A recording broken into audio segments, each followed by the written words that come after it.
Monsieur le Président de l'Assemblée nationale, chers collègues, mesdames, messieurs, assalamu alaikum wa rahmatullah. Monsieur le Président, nous sommes des parlementaires, nous sommes soucieux de la vérité, soucieux du principe de la séparation des pouvoirs,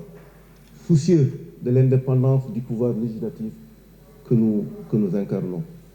Nous sommes soucieux du respect de nos institutions.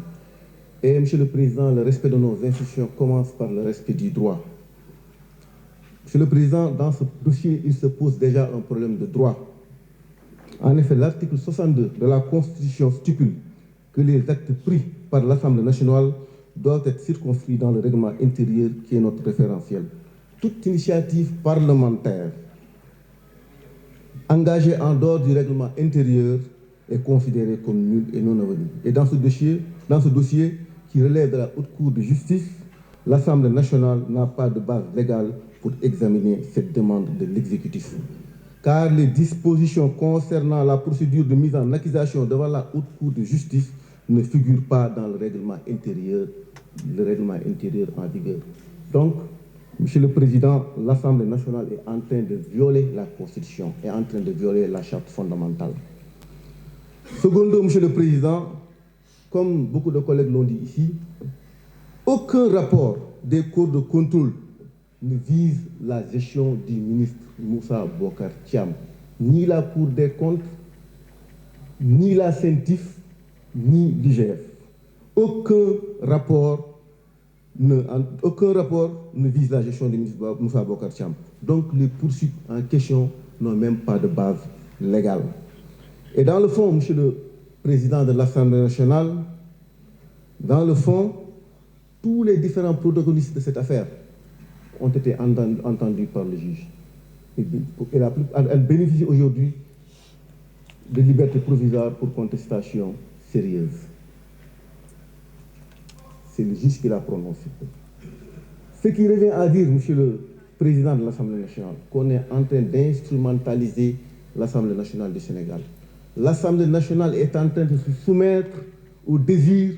du pouvoir exécutif. Et ce n'est pas digne de la démocratie sénégalaise. Monsieur le Président de l'Assemblée nationale,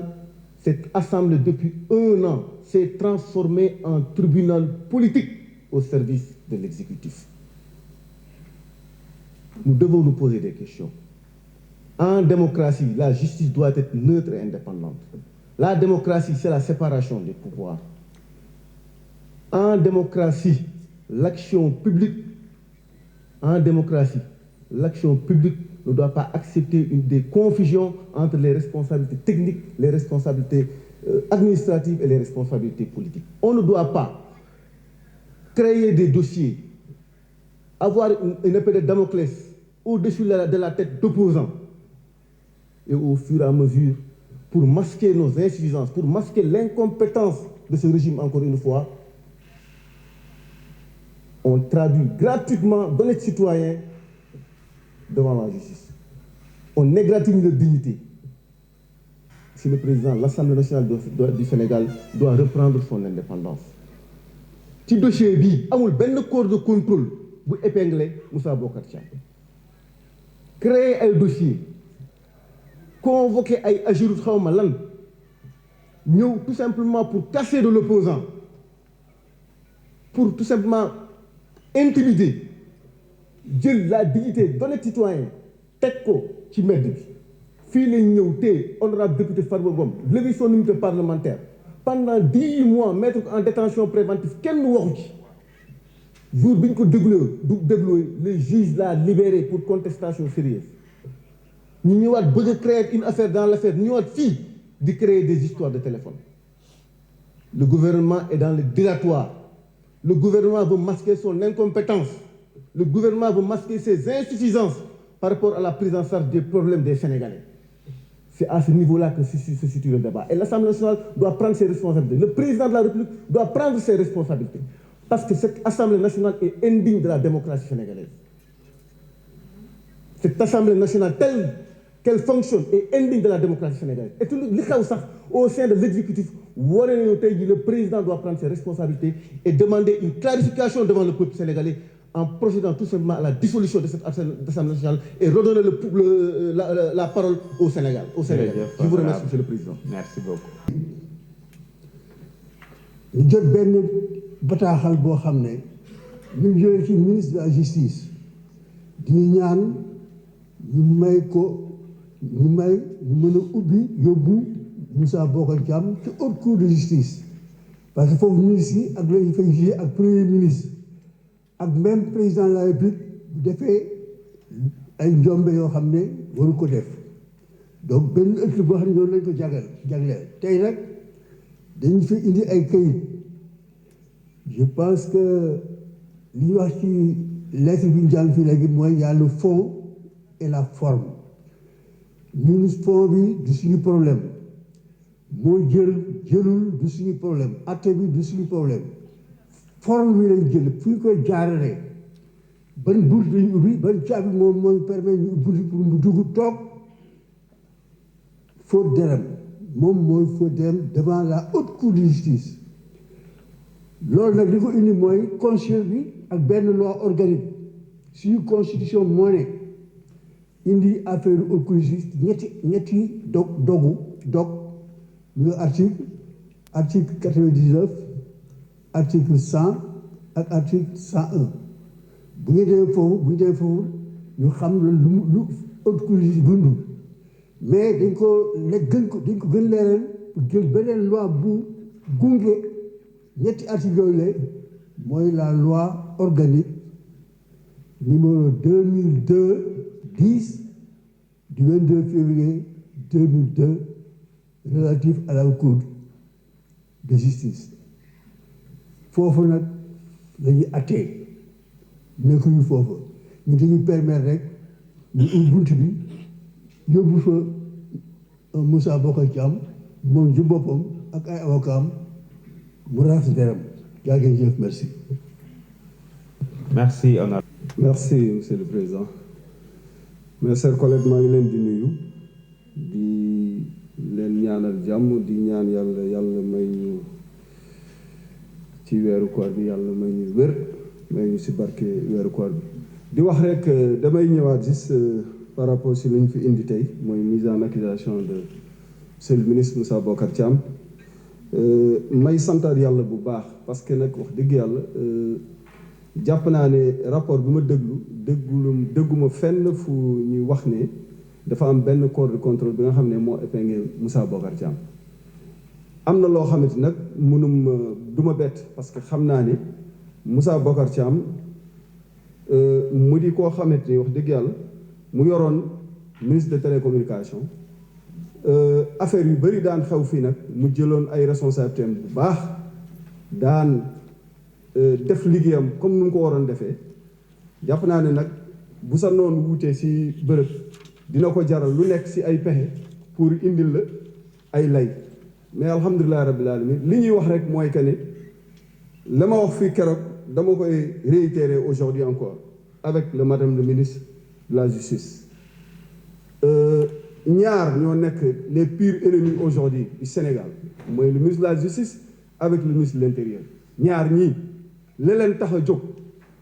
man de maa ngi ñaan yàlla bu seen pexe ak seen yéene ci Sénégal yàlla bu mu sot parce que nag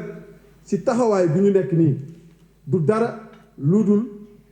jaxase les Sénégalais yàq Sénégal ci tànk yooyu lañ mës a nekk léegi nag li ma leen di wax mooy bu fekkee le cible c'est Matam nous avons bien compris mais Matam restera toujours le siège de son excellence président Macky Sall et on va faire face mes chers frères on va défendre parce que nag c'est pas parce que gañoo moo ci gox rek ngay cibler les responsables politiques ñu nekk ci gox bi ça c'est des calculs politiques vous êtes dans le politique il faut ngeen jóg ci lii réew mi fu mu toll nii keroog taxaw naa fii ma ne lu xew université le principe responsable c'est le premier ministre et moom alhamdulilah rabbil alamin keroog ba mu ñëwee fii nee na dégg na si yenn député yi di naan moom bokk ci mu assumer ses responsabilités naan effectivement moom moo jot des informations ba pare mu joxe ay instructions si ministre de l'intérieur mooy que ne gars yi nañuy dugg ci biir l'université ba lu fa xew yëpp xew kon nag li ma waxoon fii maa ngi ko ciy sant parce qu'il l'a confirmé ba léegi nag li leen di mën a wax rek na ngeen xam ne fii Sénégal moom bu la leeree ne yow ragaloo rek jàppal ne sa morom bi ngay jaakaar noonu ragalul ci lu mu nekk. te Moussa Bocar Thiam nous a confirmé que quel que soit bu ngeen ko convoqué dina ñëw wuyu faire face dina ñëw wuyu faire face parce que ñun ci askan bu ñu bokk yàlla musal nañu ci sàcc te nee naa yàgg-yàgg tuuma du ci dara mais yàgg bawul dara fii la ñu tuuma loon l'honorable député Farba Ngom fu mu mujjee dara amu ci bii tamit fii lay jaar rek dara du ci am léeg-léeg nag nit nga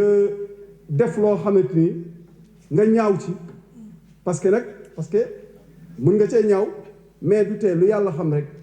loolu mooy am lu yàlla xam tamit doy na parce que nag xam naa kan mooy Moussa Bocar Thiam te xam naa responsabilité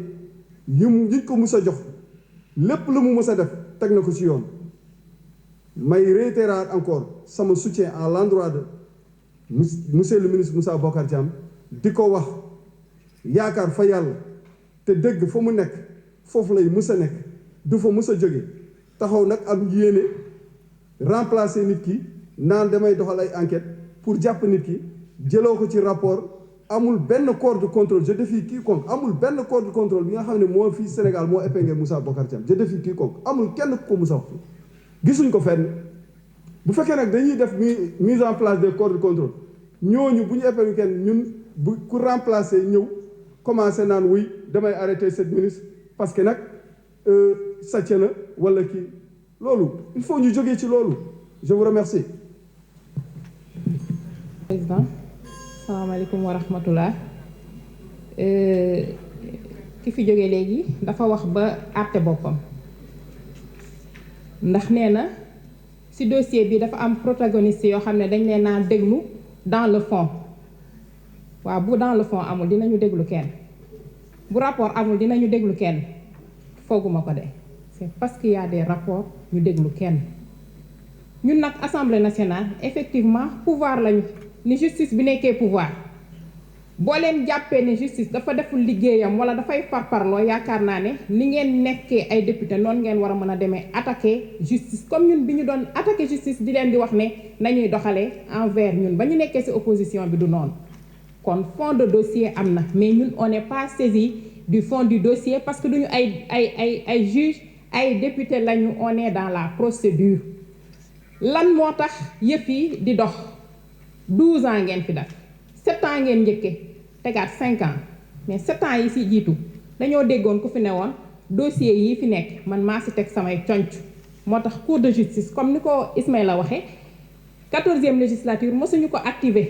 mais ñun dañoo ñëw activer ko parce que dafa am lu ñu waxtaanoon ak sénégalais yi bi ñuy laaj réew mi mooy lan reddition des comptes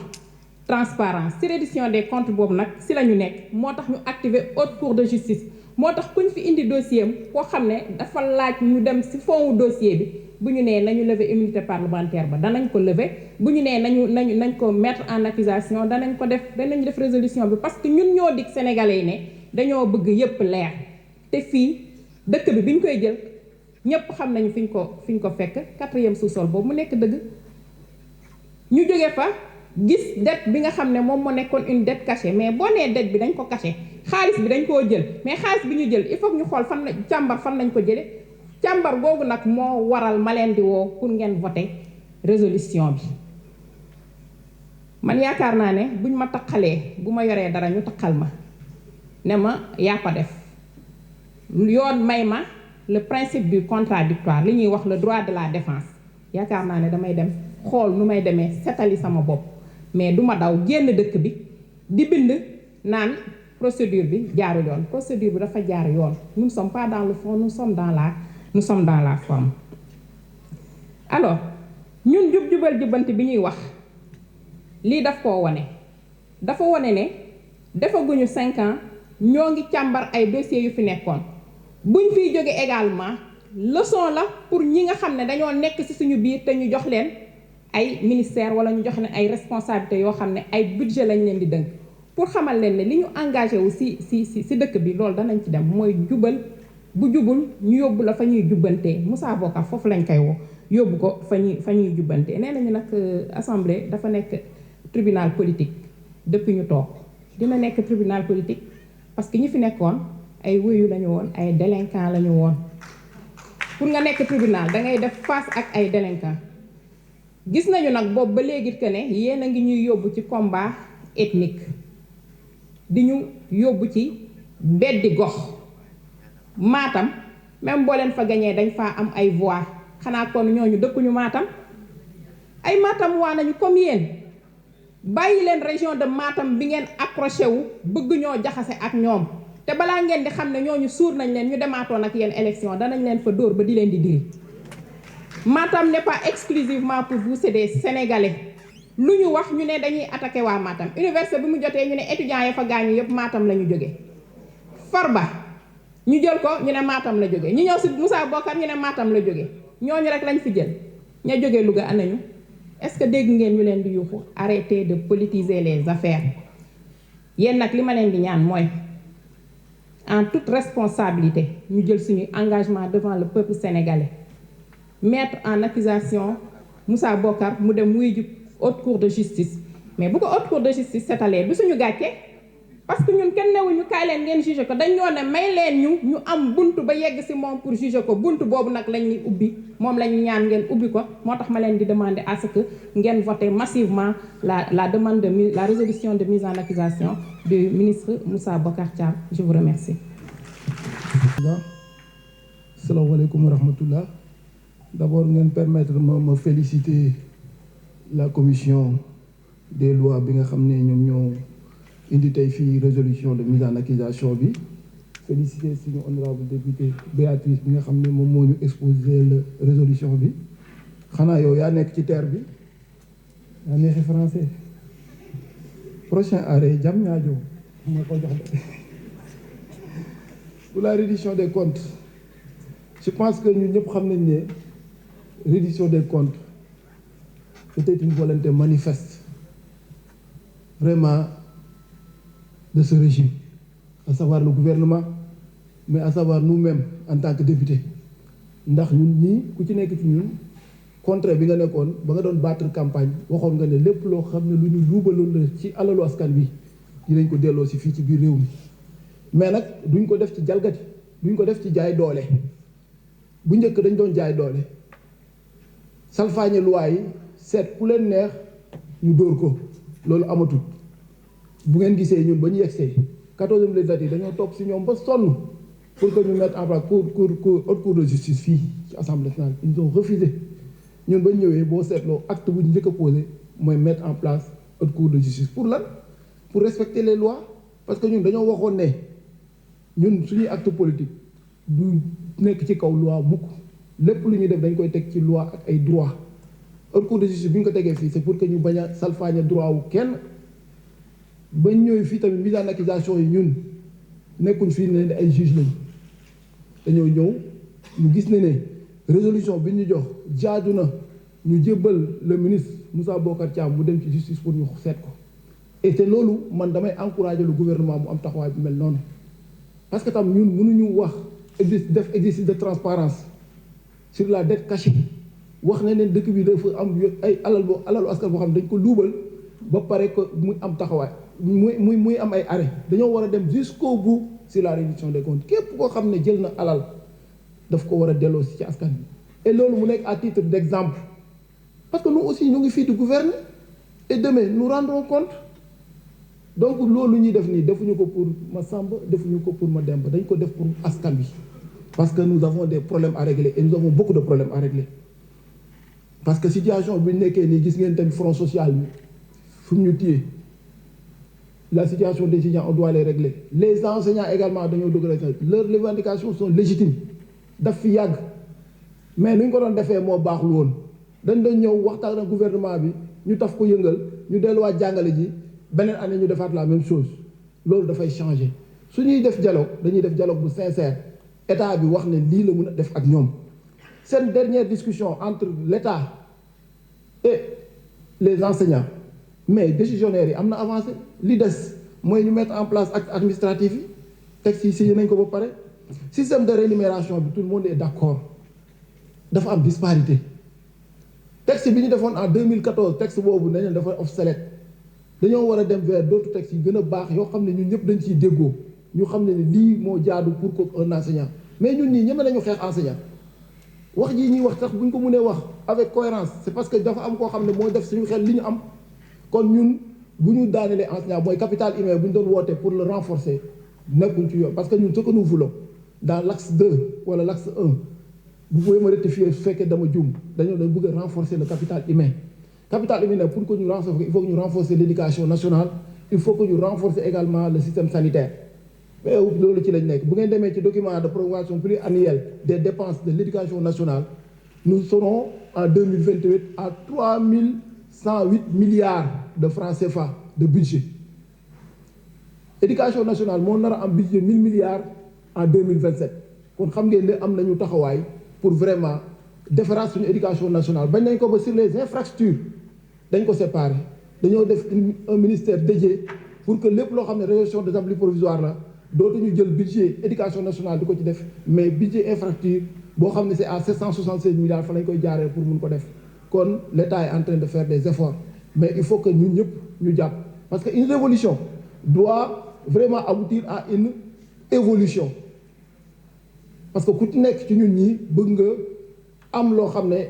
da nga koy suturloo pour sa dignité mais pour mu am nag il faut que ñu jàpp ñu bokk ndey bokk baay comme le premier ministre mu ko waxee fii il faut que ñu ànd bokk ndey bokk baay xàccandoo dóorandoo. Merci beaucoup.